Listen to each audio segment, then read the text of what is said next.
Hello everyone, hope you all are doing good. আজকে আমি যে টপিকটা নিয়ে কথা বলতে যাচ্ছি, এটি একটি গাড়ির ব্র্যান্ড যেটা রিসেন্টলি অনেক হাইপ ক্রিয়েট করে, and the brand name is BYD। যদি আমি বলছি এটা রিসেন্ট ডেজে অনেক হাইপ ক্রিয়েট করে, all this not a new brand. They started their journey as a battery manufacturer in 1995. Afterwards, they moved into multiple business sectors such as phone component manufacturers, semiconductors, railway networks, and many other diversified business. Even যেহেতু ওরা semiconductor বানায়, so as you can guess যে আমাদের যে regular আমরা যে ফোনগুলো use করি এগুলোতে কিন্তু ভেরি হাই চান্স যে বিওয়ারি কোনো না কোনো প্রোডাক্ট আছে। আচ্ছা, ওই ব্যাপারে যদি কথা বলতে চাই, একটা খুবই ইন্টারেস্টিং ফ্যাক্টর শেয়ার করি। আইপ্যাডের প্রায় 50% কম্পোনেন্ট কিন্তু বিওয়ারি ইউজ করে। সো এরকম আরও কিছু ইন্টারেস্টিং ফ্যাক্টর আমার সামনে আসে, and I thought of sharing with you. So let's see কি কি আর আছে। As we know them as a car manufacturer, কিন্তু এটা কিন্তু হুট করে এই জার্নিটা তাদের শুরু হয়নি। 2003 সালে ওরা এই সেক্টরে আসে এবং চায়নার মধ্যে one of the biggest plant মানে গাড়ি ম্যানুফ্যাকচারিং এর প্ল্যান্ট দেয়। অ্যান্ড ওই জার্নিটাই আস্তে আস্তে আস্তে এখন এই স্টেজে আসছে। ওরা যতগুলি ওদের গাড়ির জন্য কম্পোনেন্ট দরকার হয় ওগুলো সব ইনহাউসে বানায়, because they don't want to compromise the quality of the component. So ওটাকে কোয়ালিটিকে এনশিওর করার জন্য ওরা সবগুলো মানে majority of the component of the car they manufacture in house.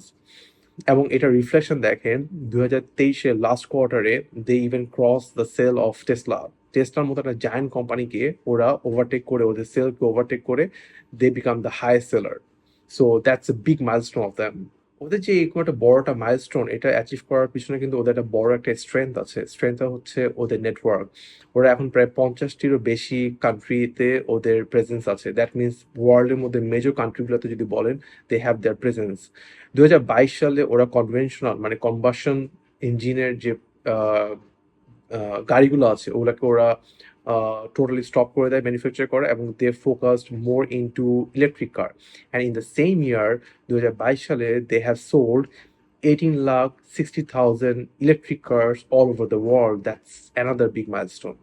By the way, BYD also the pioneer of combining both combustion engine and electric motor in a car.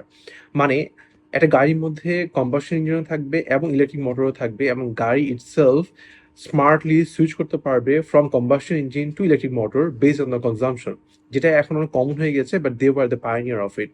আমি একটা জিনিস খেয়াল করলাম, ওদের শুধুমাত্র যে বিজনেসের প্রতি ফোকাস এমন না, they have also their responsibility towards the আর্থ।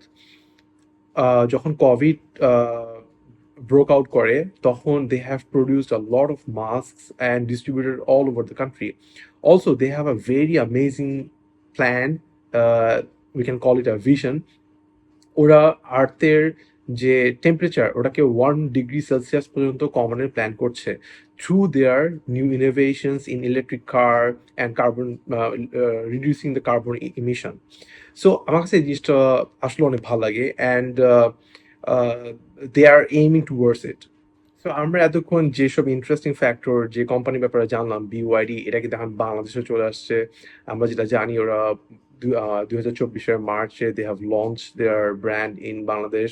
ওরা দুইটা মেজর ব্র্যান্ড নিয়ে আসে, BYD Seal and Atto 3। BYD Seal is a premium segment car. So আমার কাছে জিনিসটা অনেক ভালো লাগছে।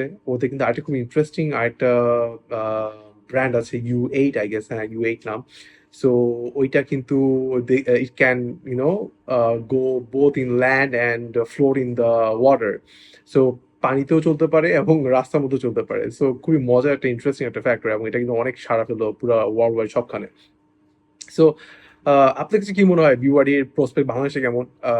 আপনারা যদি অন্য কোনো নতুন মজার ফ্যাক্টর জেনে থাকেন বিওয়ারির ব্যাপারে, please let me know. Meanwhile, stay happy, keep smiling, আল্লাহ হাফেজ।